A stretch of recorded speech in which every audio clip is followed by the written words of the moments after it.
Hi, everybody. Hello, I'm Ryan. I'm Bethany. And we are Ryan and Bethany Board Game Reviews. Is that our new, theme song? That's Just for all this. it is. Just Ryan singing Ryan and Bethany Board Game and then singing the reviews part. With this face.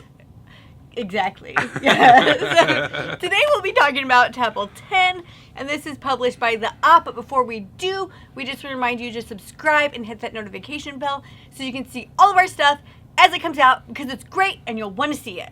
I promise. All the weird faces I make. All the weird faces that Ryan makes. All of them. Not just some of them, all of them. Alright, now Tapple was its own standalone party game. Fantastic game. It's a lot of fun. But it's in a bigger box. It's this whole contraption you have to work with. Tapple 10 takes that same idea, reduces it down to a deck of cards, and besides that, there are actually 10 different rule sets inside this game. Get it? Tapple 10? 10. Get it? So let me give you a quick overview of how to play. I'm going to show you kind of what I would call the main version of the game, and how kind of the rest of them kind of use that same system as well.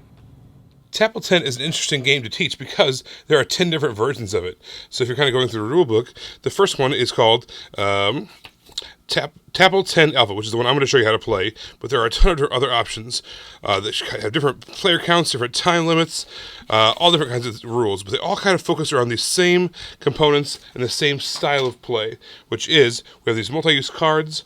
On one side, you have a colored letter of the alphabet, and on the other side, you have these 4 different categories.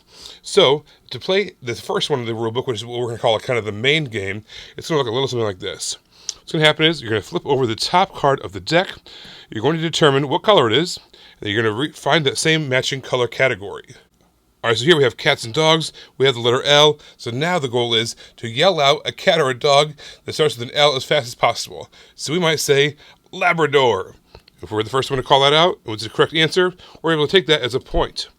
Then we flip over the next one. Now we've got another L, looks like. So light gray, we go over here to companies. We'd say Lego, or whatever the case is. We keep on doing that until one person has earned 10 points. All right, something that ends in ING starts with an N. I can't think of anything off the top of my head, so in that case, if no one thinks of anything, basically you discard that card, and you keep on going. It's as simple as that. Things that fall, D. So maybe you think of drop, as in a raindrop, and if the rest of the group agrees, you'd be able to take that point. That's the main way this game is played. It all has to do with the color of these letters, what the letters are, and the associated categories. Some of the different versions in the rulebook involve a sand timer. It's a very, very fast sand timer, so you're really under the gun trying to get things as fast as possible. One of our favorite ways to play, there's actually a 2-player version called head-to-head, and that's a really fun way where you basically have to keep the sand timer moving back and forth. Every time you get a correct answer, you flip the sand timer over. You have to keep on going back and forth until the sand timer runs out on someone. That's a really fun and really exciting one. You have to really get your brain moving quickly in order to survive that game. So I'm not going to go through all the rules for all the different versions of the game, but just know that there are a total of 10 ways to play this game. They're all a little bit similar, but they're able to be customized based off your style of play, your player count, and the amount of stress that you want while you're playing this game.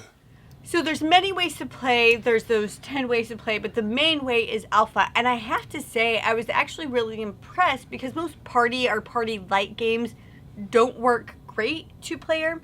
And I felt like this one did. It actually worked really well. It almost worked better because you didn't have to have everybody see that card. You just have to make sure that 2 of you can see it and only 2 of you can read it.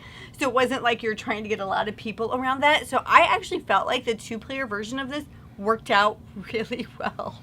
In addition to that, there are several modes of play that are specific for 2 players. Yeah. And some of those are a lot of fun, a lot more stress-inducing, though. Yeah, there's the sand timer one. Oh my gosh, we were both horrible at that. Yeah. So this game requires you to think on your feet. You are constantly just learning how to answer as fast as you can. And sometimes it fits and sometimes it doesn't, but it's a lot of fun to hear those kinds of interactions. There was one where it said an insect, and it started with an N, and I was like, gnat! And I was like, but wait, that's not actually start with an N. And those kind of moments are really, really fun because you kind of have to do it as fast as possible. Yeah. You're not always going to be accurate. And that leads to some great, hilarious moments. Okay, another really funny one that Ryan said was it said something in your yard, and he said lawn. I think that's still valid. I do not think that's valid. Let us know in the comments below if you think that's valid. I said no. The lawn is the yard. It's the same thing. They're synonyms. They're synonyms? Synonyms? Yes, equal each other. I think it's different. I think that your yard is your entire property, but then you have maybe a patio and you have a lawn as two separate things, maybe. Oh my gosh. Anyway, I finished a lawn gnome, and that was legitimate. Yeah, I accepted that, even though that's probably like not legitimate at all, but it doesn't matter. It's fine. This is also really easy to learn. This is one of those games like Ryan showed you in the rules. The rules are like this long. It's like a paragraph per game. There's nothing. This is that perfect type of game that a non-gamer could like pull it off, at Target or whatever, and they could totally teach it to themselves and not be overwhelmed whatsoever by this game. All right, so obviously Tapple 10 has 10 different versions of the rules.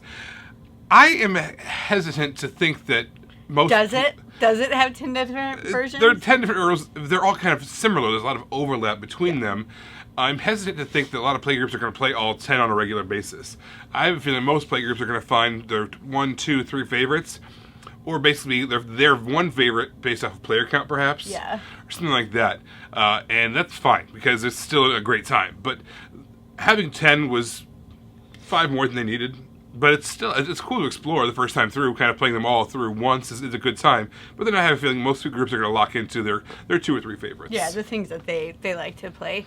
Overall, I enjoyed this. I was, like I said in the beginning, I was really impressed with how like this party-like game works so well with 2-player. I almost don't want to like invite more people in. I just really liked what was going on when we were doing it. But yeah, I was pretty impressed. It's a streamlined game. People can pick it up, learn it right away. You don't have to.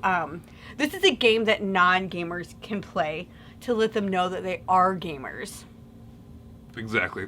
Yeah. To me, this is, like Bethany said, this is a game you could teach to anybody. Takes 10 seconds or less. We're talking that fast of a teach. Takes 10. Takes 10 seconds to teach.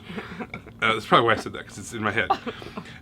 It's super small, pocket friendly. This is a game that you can take with you anywhere. Take it to a family gathering or whatever. I have guarantee you're going to get a lot of laughs out of it.